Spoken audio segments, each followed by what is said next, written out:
basically, we have appointed myself as chairman and school board member Eric from Covington as the vice chairman. Last meeting we talked about some pros and cons. Mr. Eric and myself have been working with the county administrator and the city manager on hiring this legal firm to help us with basically the nuts and bolts of this thing. The committee decided last week that our three big concerns were funding, equalization of salaries, and our board governance. Those are the three main things we want to concentrate on to start. As far as the timeline, we've talked about the timeline a little bit. Basically, we would like to get some information to plan. And when we say plan, this does not mean every single thing has been figured out. This is more of a financial plan of how we can equalize salaries between the two districts and benefits, and figure out some governance, board governance, and also how we would be funded. And those are really the main things that we need help with from Richmond. And so those are kind of the things we would like to get to them before the General Assembly convenes in January. And the reason for that is because this is the first year of the biennium, and so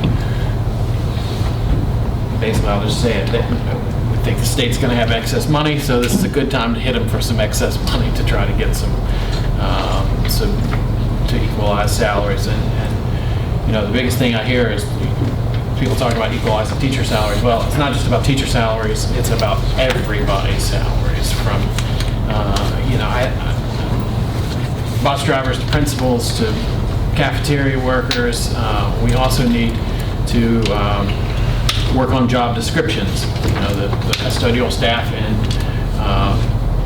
Covington also drive some of their buses, and you know, there are differences in job descriptions, but we really just want to make this fair for everybody. And you know, if everybody would just give us a little patience, we're going to try to do what's best. I invite anyone with any concerns to please let me know. I appreciate all of our staff. Mr. Rice, the other day, Jean was helping me out with some stuff, Ms. Huff. Everybody has been very helpful, and you know, we want to do what's right.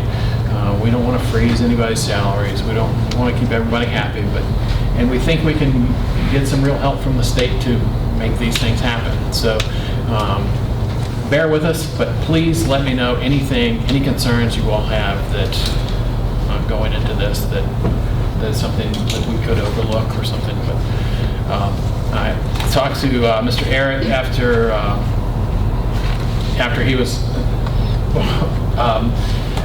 appointed board vice chair, and he said, man, the next morning I woke up at 5 o'clock in the morning, and all I could think of was what's going to happen, what are we doing? And I said, well, welcome to my world. I've talked to him for hours and hours and hours about this since this has happened. You know, I think that we want to figure out every little possible thing that we could need funding from Richmond, and things that they could help us in the legislative session. We want to make sure we have everything figured out. So, you know, we are thinking about all the different things, especially SOQ numbers. That's going to be a huge thing. And in a combined system, they're going to say, oh, well, you just have 3,000 now. You just need to have so-and-so. But, of course, we all know equalizing salaries and not getting rid of any positions, we're going to have, it's not going to be a lean school system like SOQ numbers call for. So that's one of the things that we're going to include is, you know, we want to have the SOQ numbers from our two current schools to go forward with and base it on that. little things like that that we just want to make sure that we have everything covered. So any questions you all have, please feel free to shoot me an email, call me. It's great. Thank you. Thank you, Mr. Wright.